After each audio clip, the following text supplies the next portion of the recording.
Number 1 စိတ်ကောင်းထား Number 2စကားကိုပြစ်ကင်းအောင်ပြောဒီလေရောက်လှုပ်တဲ့အခါမှာမဟုတ်တဲ့တွေလှုပ်နေတော့ဝရှောင်းစိတ်ဝင်စားလိုက်ပါသူများအကျိုးဆောင်ရွက်ဖို့စိတ်ဝင်စားလိုက်ပါတတ်တော်ဒီမာနတွေဒေါသတွေမချီးပါနဲ့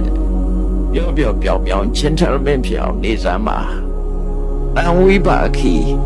မြတ်တာခွဲဝေပြီးတော့သုံးဆွဲပါ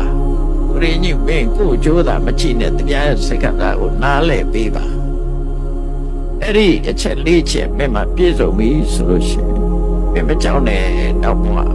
မင်းအတွက်ခြေကန်အသင့်ကြအသင့်ဆိုတာဖြစ်ပြီအဲ့လိုဆိုလို့လေနော်တော့ဘုရားအတွက်ဒါအမခံရရသွားပြီအဲ့ဒါဘုရားအမခံပေးတာ